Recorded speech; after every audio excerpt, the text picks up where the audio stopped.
The Texans win big against the New York Giants and look damn good doing it. We're going to break down all of the great things that went down to lead to this win and the not so great players that we believe need to get their ass out of town, man. Let's talk about it. Set, go.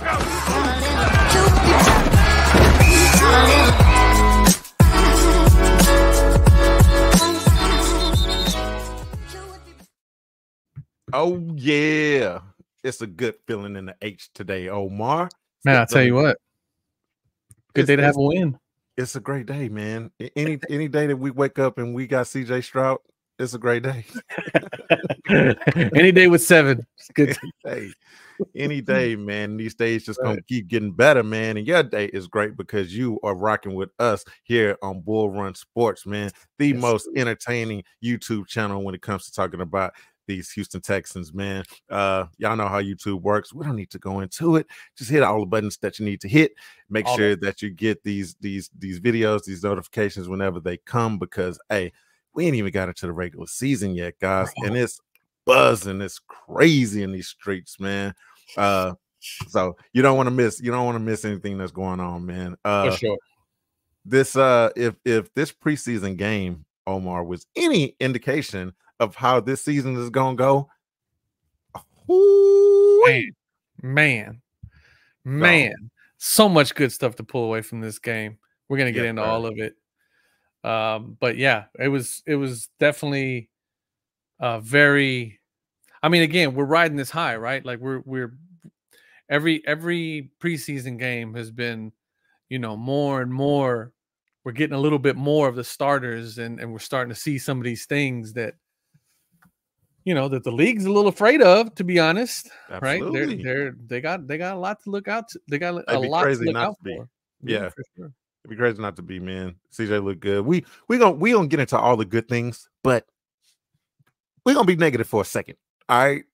Because one of the things that stuck out like a sore thumb of just suckiness, of terribleness, Damian Pierce got to go. There's no ifs, ands, or buts about it, Omar. The Houston Texans have done so right by him, giving him every opportunity to shine and to look good, and he has not produced. All right, it's look.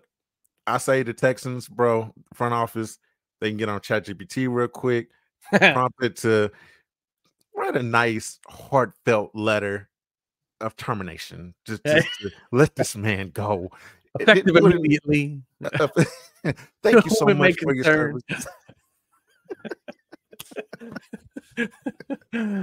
We appreciate everything that you've done, the teammate that you are. Hey, bro, get a boy some tickets, man. I mean, let him sit in one of the suites. That's fine. Just you cannot suit up and you cannot be on the field representing this team any More longer. Importantly, he can't take a roster spot. I think that's ultimately what we were saying, right? Like, you want to be on a practice squad, like that's cool, you know what I mean? But you can't take. He's not our RB2. No, that I think that is abundantly clear, right? He's not RB2. Akers clearly. I mean, look, once again, for a third game in a row. Now, again, these are preseason games. But the fact of the matter is that as we go on in the season, week 1 to week 17, these games aren't going to be easy, right? No. So if he's not able to like shine heavily in these preseason games against what is pretty much second tier guys, exactly, and fringe players, he's not making no motion whatsoever, then we have zero expectations that he's going to do anything once we get into some real competition. Yeah.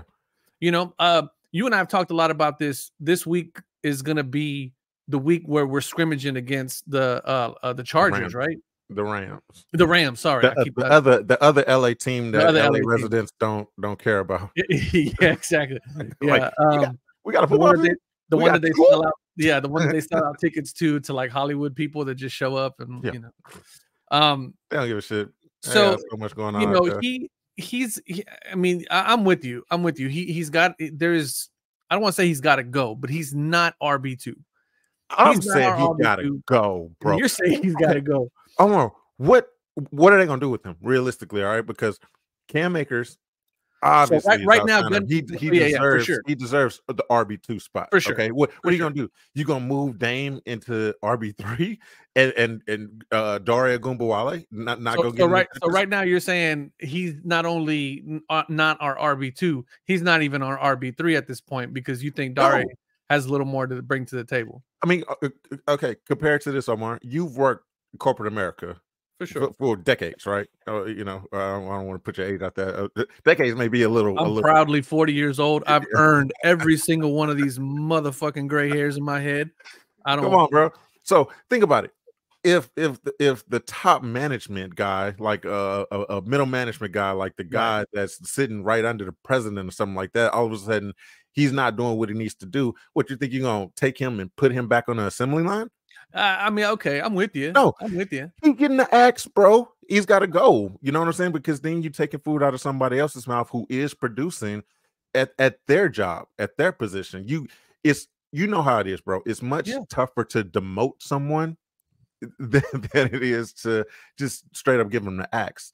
Yeah, and we His don't have a G position, League here, right? Like there's no, exactly, so exactly. So, man, I hate to feel like I'm being an asshole, but like I say, I know how the real world works. He just doesn't have a place on this team. He's not producing at the role that he's supposed to be producing at, dog. What are you gonna do? Like Joe Mixon's having a good game. He needs some rest. You put Dame in, and all of a sudden the run game just it's trash. fails to exist. Yeah. And Yeah. as you know, with football, every possession counts, Omar. You can't have a drive going great. And all of a sudden, okay, you need to have the run game because you need to open things up for CJ. Right. Because that opens up the passing game. Right. You give the ball to Dame and he gets stuffed in the backfield. It's Right. like every time. What were his stats from this game? I mean, literally, he had 4 carries for 5 yards.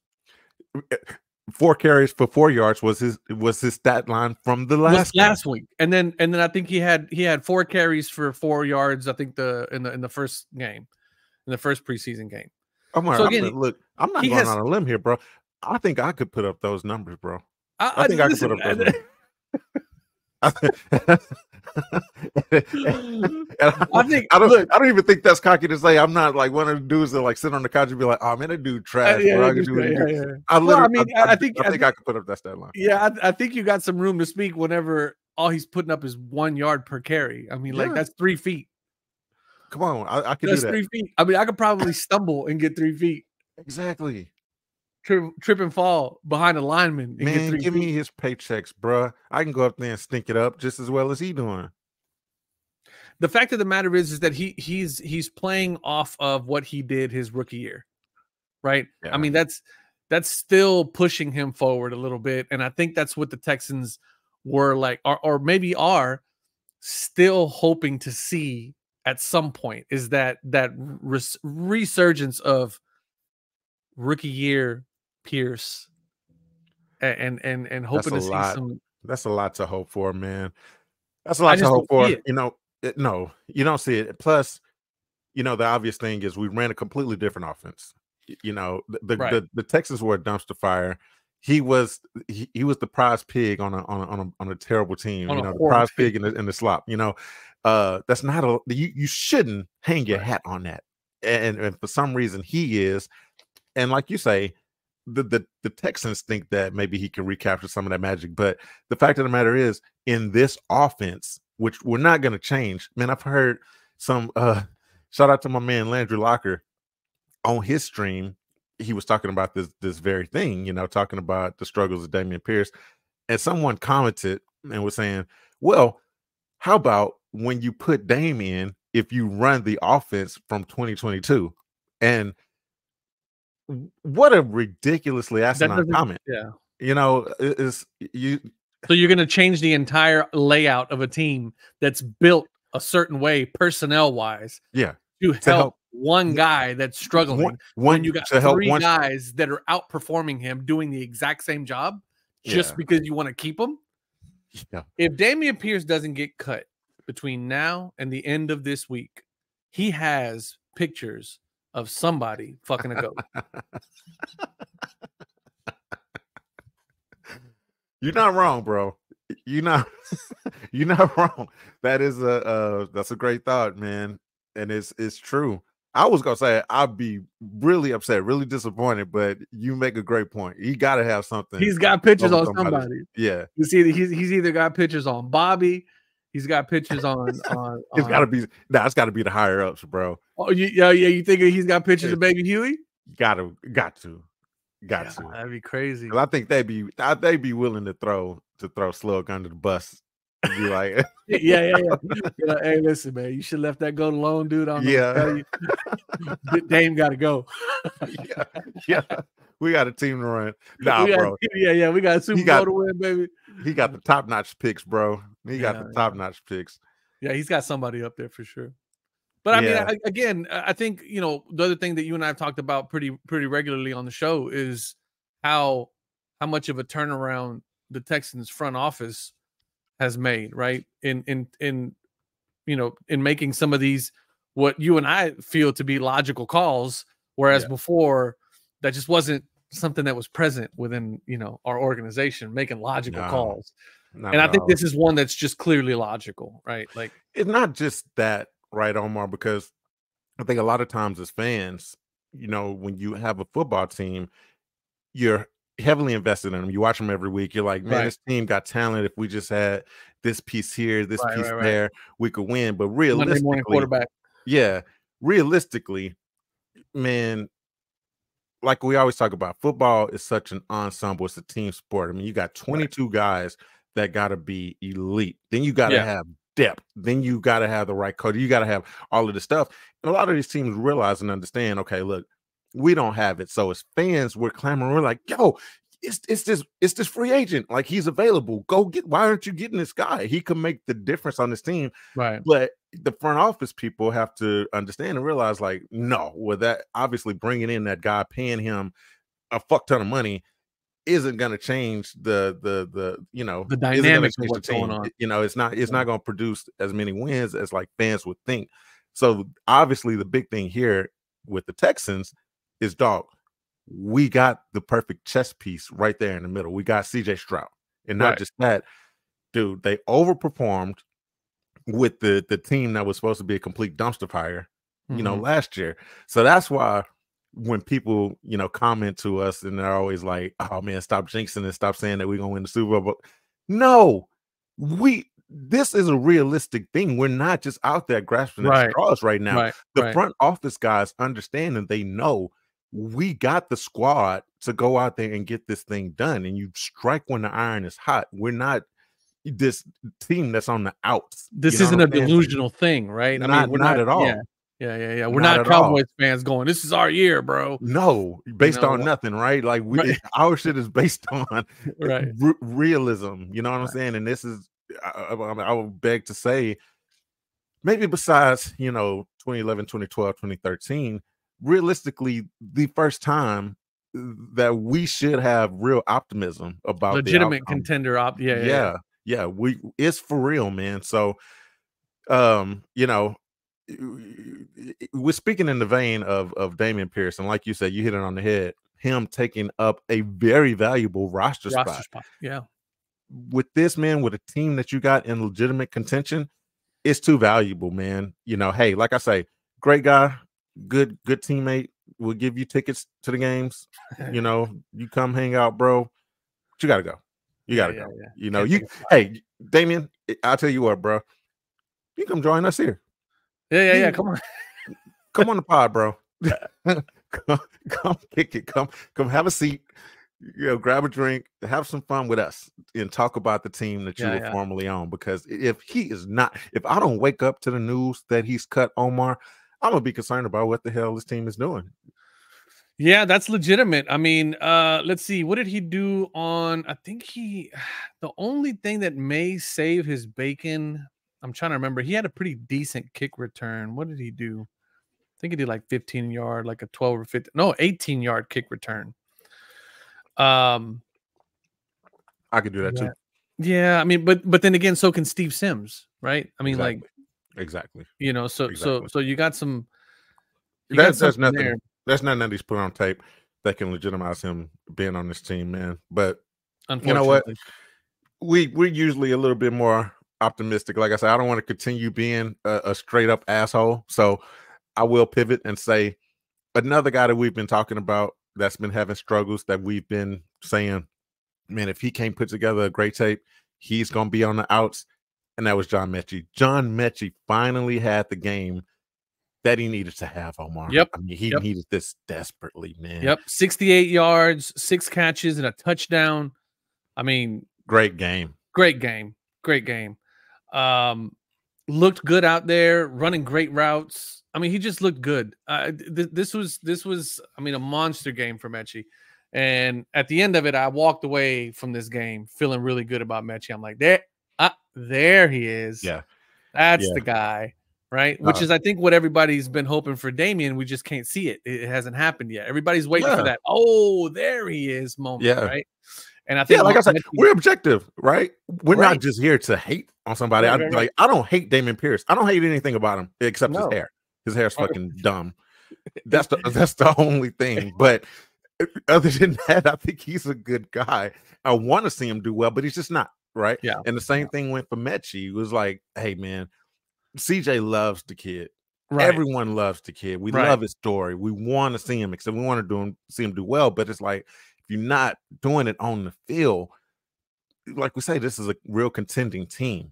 You're gonna be on the out. So I don't know how much John Mechie paid Case Keenum to continuously target him, man. But he made the most. We had like 4 straight passes to him for that to ultimately end in that touchdown. Now, the nigga wasn't even looking to no other receiver. That was like exactly. Hutchinson was like doing jumping jacks. Yeah. It was like, I'm open. Like, nah, and he had a couple really good catches too, man. That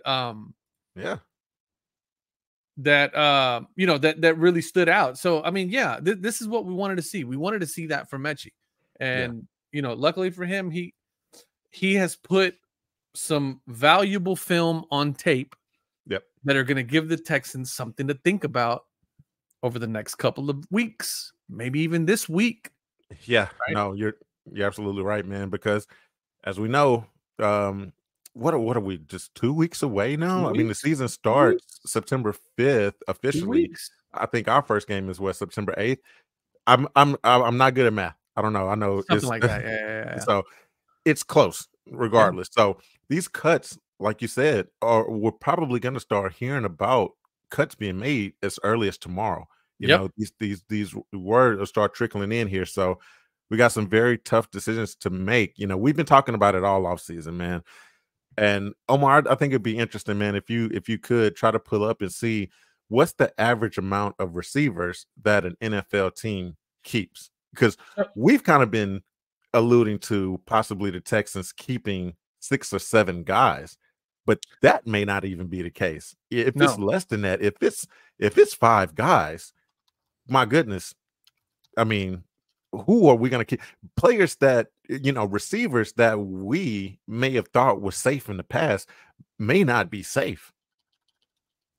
We've talked about that's the issue, right? The issue is who, right? Who? So typically, I think they try to carry at least 5 receivers. Wow. To 6. 5 or 6 is kind of the number. Yeah. 7 is a bit. That's too. I think that's excessive. That's excessive, right? But when we have this abundance of riches at the moment in the wide receiver, so 3 that are untouchable, right? Yeah. We know, right? So our 3-headed monster is untouchable. Dell, Collins, Diggs. Yeah. Those 3 are just untouchable. But from there, you got Bobby Trees that put up a pretty good game last week. Not this past one, but against Pittsburgh, put up a pretty good game, put a lot of good stuff on tape, right? And then you got Mechie that had a great game this week, who put up a lot of good stuff on tape, right? Bobby Trees, and then Mechie. Yeah, you got Mechie. Noah Brown. Noah Brown is the other one, right? That he's kind of got some questionable injury stuff going on. But then you got Hutch as well. And then you got Sims, who's this other guy, right? That's kind of doing the kick returns and playing a little bit of the special teams thing. Then you got Skoranek. That's who's out there as well. Omar, you just named 6 fringe guys. That's not counting our big 3. That's I know. That's my point. That's my point. Bobby Trees, Noah Brown, Mechie, Skoranek, Hutch, and Sims. Yeah. That's 6 guys that's fighting for 2, possibly 3 spots. You know, maybe 3 spots. Yeah, maybe 3. And it's like, man, was that amazing performance that John Mechie put up? Was that enough? Right. Was that enough to earn him a roster spot on this team? Because like we've been saying, we're just assuming that Sims is gonna have a spot because of what he's able to do, you know, in special teams. But bro, that's not guaranteed. I mean, we traded for Skoranek. I feel like I didn't even see Skoranek play, you know, in the game. We saw a little bit of him in week 2. I think he had a couple catches. With his past one though. Right. I don't know. I don't know, man. I don't know what they're doing. I mean, those 6 guys that we just talked about, ooh, you better believe they about to get a lot of run this week and in the preseason, in the last preseason game. They gonna be scrapping. If you had to make a call right now, GM, you're the GM, you had to make a call right now, who are you taking? Man, obviously you're a 3-headed monster and you're only going to carry 5. I'm keeping Noah Brown. Noah Brown is a lock for me, you know, just because of what he was able to do last year, man. And I think he's a good receiver as long as he can stay healthy. That was his problem. Yeah. That was his problem, and that very well could play a huge role in it.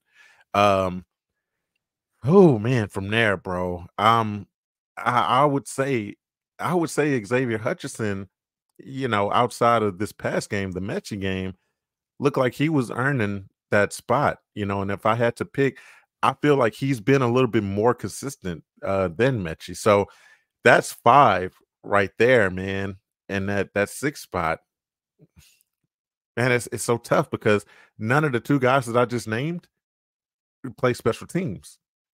You know, that's the killer, right? Even Bobby Trees will get out there and do some punt return stuff. He showed that, you know, that's in his wheelhouse, man. So one of those spots got to be filled with a multi-talented guy. You know, we haven't seen John Mechie get out there on special teams. We haven't seen Hutch get out there on special teams. It's a big deal, Omar. This is gonna be tough. It's, you know, to like, you know, not avid fans, but just, you know, regular fans, this may not be as compelling. It may not be a big deal. It may not be something that you're like, oh, I don't care about these guys that ain't the 3-headed monster. If their names ain't Collins, it matters a lot. It matters a lot. It's going to matter a lot between weeks 14 and 17. Absolutely. Right. Absolutely. That's when it matters, because we're not thinking about it right now. It's not sexy to think about it right now. Yeah. Right. Because all we're worried about is this 3-headed monster that's going to take us through weeks 1 through 10. Right. God willing, they stay healthy. Yeah. They feed that monster. 7's going to be out there slinging that ball around, and he's got plenty of places to go with it. These guys are going to eat. There's no doubt about that. It's like they call it in baseball, right? The dog days of summer, right? Yeah. Like there's going to come a point after weeks 11 and 12 where the health of these guys and the not the longevity, but like the, you know, how tough these guys are going to be. Yeah. Yeah, exactly. Where the Bobby Trees of the world, the Hutches, the Mechies, the Browns, where those guys are really going to matter. It's the level of quality that you have at that second tier at wide receiver is really going to start peeking its head out past week 10, 11, 12, right? And look, if you are that type of fan, if you're like, man, I'm not too invested in it, just think about last year. All right. Mm-hmm. If you were a big fan, just think about last year. Yeah. Think about the panic. Think about how many times were you talking to a coworker or somebody on the street, got into a conversation about the Texans, and they were like, man, you know, we would have won that game if we would have had Tank, if Tank wouldn't have got injured. Yeah. This is why this shit matters right now. Right. This is why we're sitting here talking about the John Mechies, the Xavier Hutchinsons, the Bobby Trees, the Noah Browns of the world, because it's football, man. It's inevitable. It's professional sports. It's a very violent game. Happen. Very violent. Yeah.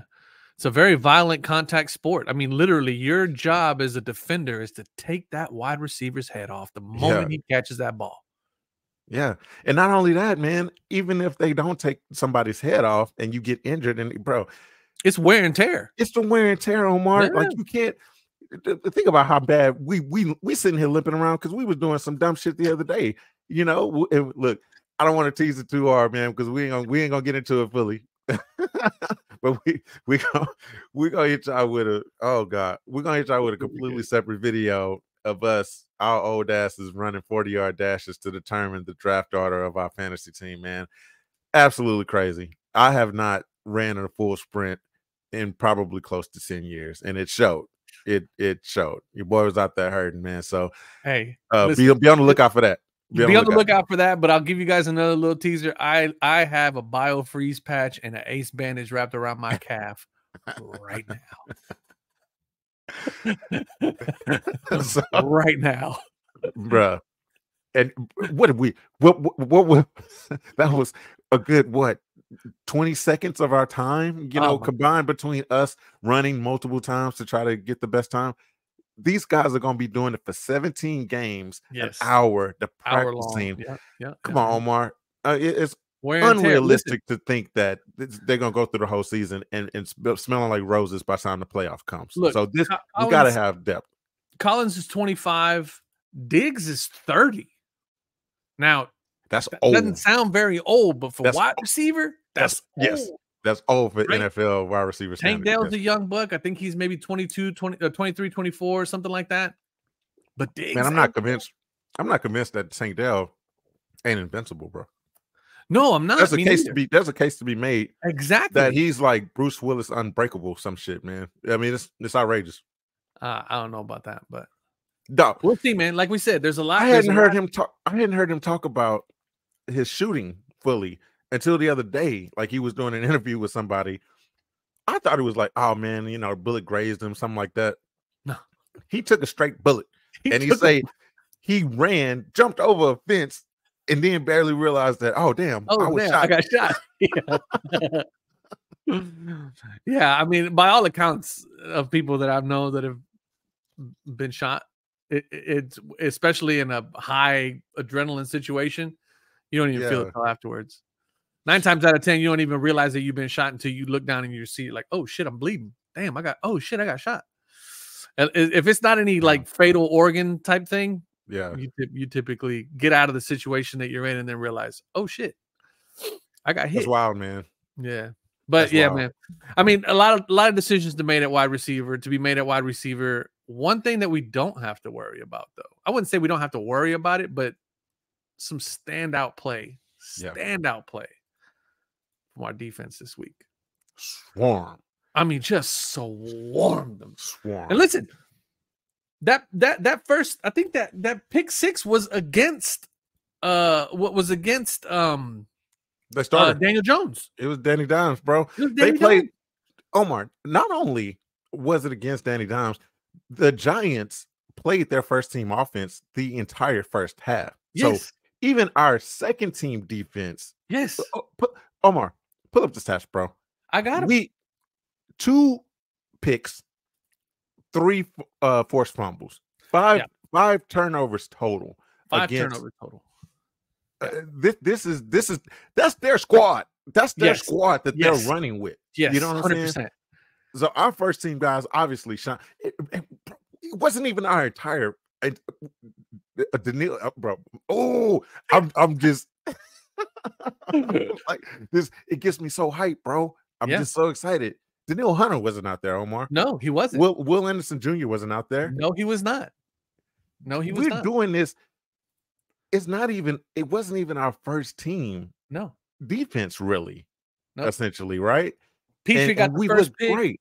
And Stingley Jr. got the second pick. Stingley should have had 2 picks, honestly. I mean, because he was in the right position. I think it may have been the very first pass of the game, But that just goes to show, man, talk about injuries, right? Bro, if Derek Stingley Jr. can stay healthy this entire year, man, you're talking about all pro guy. We don't talk about him too much Omar. We haven't talked about him extensively on this channel, man, but dude, this is a guy who has a chip on his shoulder, right? Like he got drafted ahead of Sauce, and people were like, "Oh man, this was a huge mistake." Like Sauce out there balling for the Jets, he's doing this thing like he's clearly a better corner. Blah blah blah, all this and that. You hear all this chiming in, but Stingley just hasn't been able to stay on the field. He hasn't been able to stay healthy. But if he puts together a full season, Omar, man, he's gonna show people like shut the fuck up. Yeah, he's gonna show them why. There's a clear reason why, man. And he plays this trail technique beautifully. I mean, that's how he plays, and it was just on full display. On display, yeah. With that pick that he got, man. He's a stud. Man. He's a stud, and obviously, man, you got the young buck Kamari Lassiter on the other side. He's doing this thing. We got to see him a little bit. Right, bruh, I'm so excited about this Texas defense, man. They look good. Like I say, the whole first half against a first team offense. The other thing about that is that, for all the individual accomplishments, right? Obviously, the individual guys getting their picks, getting the sacks, getting the fumble recoveries and all that stuff. Like that's so key, right? But you mentioned it earlier, right? Two fumble recoveries, or sorry, 2 pick six, 3 fumble recoveries. That's handing the ball to 7 5 more times in a game. And the thing about turnovers is that you have to do something with them, right? And I have full confidence that if the defense can turn over the ball to the offense 5 times per game, bruh, that's easily 3 touchdowns. 3 extra touchdowns. I mean, and you're gonna win the game. Oh, for sure. You're gonna win the game. Now let's face it. We're not always gonna get 5 turnovers. Exactly. Game, exactly. Right? That's unrealistic, right? Right. But 2 or 3 is not far-fetched. It's not, but at the same time, it's not always about getting a turnover. It's just like stopping these guys. Stop them. Punt the ball.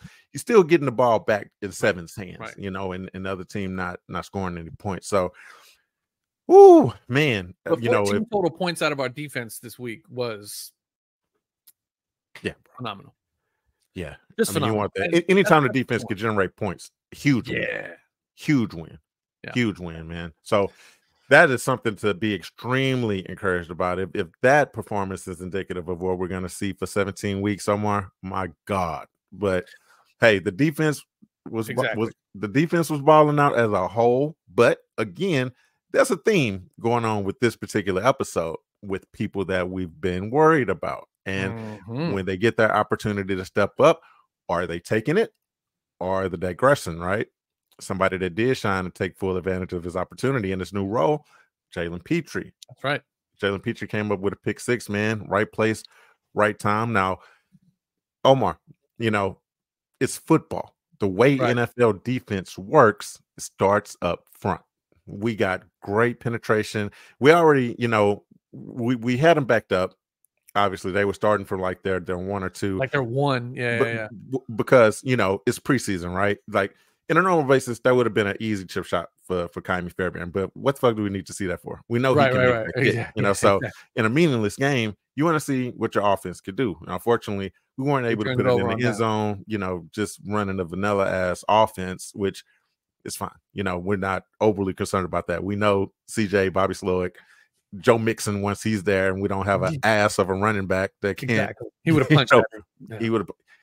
It would have been 7, right? But hey, here's a great opportunity for the defense now, to see what you need to see in this type of, defending on essentially your own goal line, right? And we saw exactly what we wanted to see. Yeah. The front, defensive line gave the pressure that you needed to do, created a very uncomfortable situation for Daniel Jones. Jalen to Petrie, the point where it was almost a safety. They almost took him down. Hey, if you're an NFL quarterback, Omar, you got to be fucking smarter than that. That was the dumbest throw I've ever seen. What the fuck are you so doing? Dumb. I don't know. Listen, again, I was happy for Petrie, right? Yeah. But there was a piece of me going, come on, Danny. What were you doing there? What were you doing? What was the point of that? Dog, like I say, I'm not great at math. I would never sit up here and try to say that I'm a mathematician, but last time I checked, 6 is more than 2. You cannot throw it to a defender who's going to walk in for an easy pick 6 versus saying, okay, fuck it. Let me just they got me. Yeah, they got me. I'm going down. It's a safety that's worth 2 points. Yeah, that's 4 more points. Not only that, but if he would have just went down, he could have blamed half of that on his O-line, right? Like, like, what are you guys doing? Like, you guys put me in a really bad spot. You know, there was defenders everywhere. I couldn't go nowhere. I wasn't going to throw it for a pick 6. I mean, if that's his strategy, I had to go down. If you want to save face, I guess, but that's what I'm saying. Like, terrible all around. Glad he's not on our team. Quarterback. That's their starting quarterback. Then they got like an Italian long shark as their backup. As their backup. But hey, you know the old saying, Omar. No one's more popular on the football team than the backup quarterback. Maybe except for the Texans, because we got a stud, right? We know our guy. Right. But dog, how long? At what minute mark of the first quarter of their very first game are they going to start shouting for DeVito to come in and replace Daniel Jones, bro? He is straight ass. Yeah, man. It's not a good look. Not a good look. Yeah. I mean, the good thing is that for us, we're locked in, right? I mean, we got our guy. Seven's our guy. He's gonna lead us to the promised land. But we got some conversations to have about our backup. Absolutely, man. A noticeable person that was missing from this game and missing from practice all week. Big Daddy Long was on long neck. That nigga's neck is long, bro. Yeah, he is, bro. It's crazy. And not only that, but he's tall too. He's like 6'5", 6'6". He's tall. He tall glass of water. And then on top of that, with the lollipop sticking straight out the top of it. Nigga look like a Pez dispenser, bro.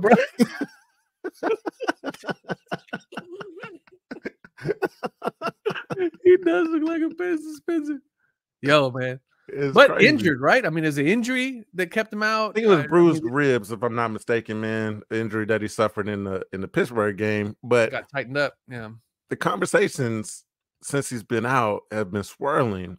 Is he our legitimate backup to CJ? Now, look, Omar, I'm gonna be honest. In the preseason games that he's played, like we keep saying, maybe we don't want to count the Hall of Fame game too much, but the next game, Bray looked good. He's coming in, he's taking charge of the offense, he's crisp, he's confident, he's concise with his throws. Right, looks like a very serviceable backup. But then the question is, Omar, look, you got teams around the league. One team in particular who has extreme troubles at the quarterback position, is Minnesota hopping on the line and saying, hey, you know what? You guys obviously got an all-pro superstar quarterback, and then you got a guy that looks pretty good on your bench. Maybe, do we bring in old long neck for a tryout, man? See if he can get a starting position. I mean, is his agent vying for it, right? Is he saying like, look, you're not going to start on the Texans. It's never going to happen. Yeah, it's never going to happen. As long as CJ Stroud is breathing breath in his lungs. Right. Is the agent trying to get him over there to Minnesota or some other team where he could be, get some shine, bro? And the other thing too about it, man, is that, once again, we're in this amazing spot where we have this abundance of talent, right?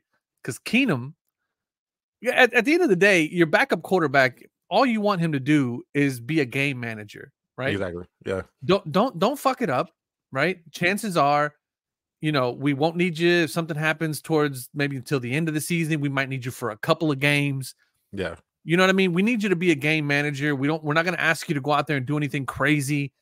You know what I mean? Like it's going to be a very slow type of, offense. We're not going to ask you to do anything off the wall. Yeah. So, for that, I mean, Keenum has been doing great. Keenum had a great game this past, against this past week. And with all that extra money Metri gave him to only throw to him. But that's my point though. My point is that like he's a great. I personally think he would be a great backup quarterback. He could be our backup quarterback.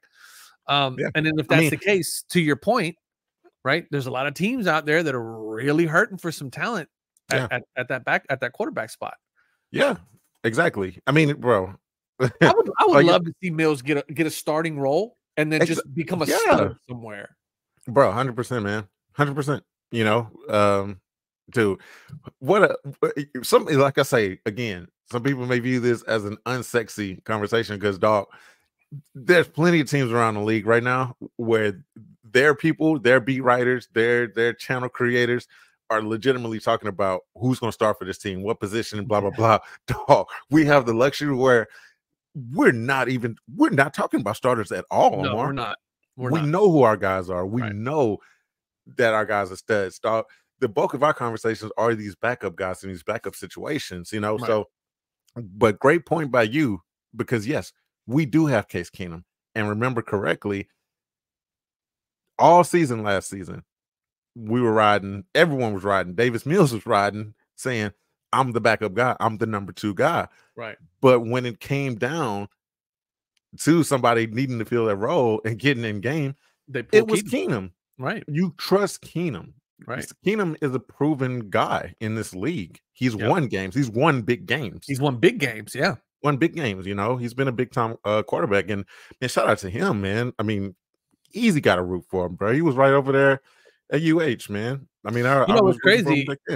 I feel like, and again, obviously, I don't think any quarterback ever goes into the NFL hoping to nestle into a backup quarterback position. Yeah. But, you know, for all the success that he's had, you know, I just think that role like suits him so well. Like he's at his age right now. Yeah.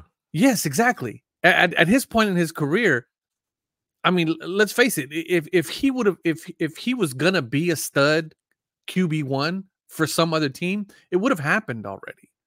Like I don't think that he's gonna be there, right? No. And what better place to be the backup than here in Houston? Bro, he's living his best life, Omar. For sure. Is there anywhere that he goes where he needs to pay for a meal? No, you know? no. Listen, if I had a restaurant and fucking Case Keenum walks in, on the house, butter, it's a wrap, man. He has a very similar career. I think if I had to compare him to any quarterback of this modern age, I would say Gardner Minshew. You know, because he's you know, Gardner has been a kind of career QB guy, but when he's had the opportunities to compete for a starting role, he's won the opportunities. But in the back of your mind, you're always like, he's not the guy. You know? He's always a place filler, right? Yeah. Like he's a stopgap, right? Yeah, he's just a stopgap for the moment, right? Like it's great. We're happy that you're here, right? To help us through this little hump that we're in. Yeah. But I mean, come on, guy. You know what I mean? It's the Raiders are going to draft a quarterback with their first pick next year. So shout out to Gardner, you know, getting this opportunity this year. But right. It's not the end all be all. And that's kind of the same thing with Keenum, right? And they're so similar. Gardner Minshew is loved. I mean, I'm not a Raiders fan at all, but I like the guy. He's a character, you know what I'm saying? He's charming. He's a cool guy. You know, bruh. Keenum, I love him on our bench. You know, I said that once Slowick inevitably moves on after we hoist up the trophy at the end of the year. You know, you keep saying he's going to move on, man. You're bumming me out with that. I know. I get your logic. I understand what you're saying. Yeah, but there's a piece of me deep down in my heart somewhere that's going to say, you know what, Bobby's going to hold off on that head coaching job for one more year. Bro, why would he leave? Bro, the same reason they all leave, man. Everybody want to be a man. You know, these are alphas. I get that. These are guys that but you're an ambitious guy. You're an ambitious guy yourself. I am. I get that, right? But the end goal is always what? A head coaching job. You know, you want to be the man. You want to have forget okay. Yes, winning. I get it. Exactly. I get it, but the end goal is always you want to be the guy that leads the wins, that leads the men, to be the man of men, right? To be the leader of men. Look, I feel, and I guess the reason why I feel this way, and we're completely off subject, so we'll take this off, and that's fine. That's okay. But the reason why I feel, because this is a good conversation to get into, and we'll close it out with this. But one of the reasons why I feel like Bobby wouldn't want to go anywhere is because I really look at the dynamic between him and D'Amico as a head coach, assistant head coach kind of situation, because D'Amico is a defensive minded coach. We all know this, right? Absolutely. And he is the reason why that defense is clicking on all cylinders. No doubt. And Slowick is an offensive. Not to cut you off, but D'Amico had another one of his deals. You remember, the viral clip from the Browns game when Christian Harris got the pick 6. You saw D'Amico right before the play coaching up Christian, saying, "Okay, be right here because he's gonna throw it right here. You pick it off easy." Very next play, he goes in, picks it off, runs in for a pick 6. He had another one of those moments this preseason game. So I didn't want to cut you off, but that's D'Amico is defense, bro. Yeah, and so I feel like Slowick, I feel like D'Amico has. I mean, obviously D'Amico's the head coach, right? There's no doubt about that. Yeah, but I still feel like it's a head coach, assistant head coach situation. Like they're almost like co-coach, like they're like co-running the team, in my opinion. Because it's both of ours. It's both of ours. Keep it out. Yeah. It's like, hey, my daddy wants me to get my bike back. I wouldn't even trip. but I mean, tell me in what situation D'Amico would overrule a play call from Slowick on the offensive side. No, and tell me a situation.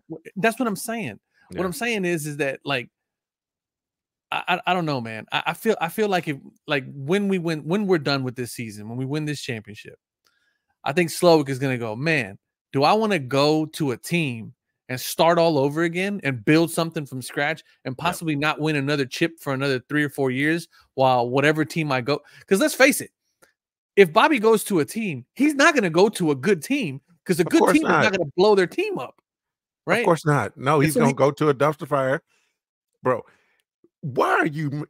I appreciate you trying to make the point, but dog, majority of our audience are males, right? 95% of them. You're talking to a male. You know what a male ego is, bro. I get. You know what it is.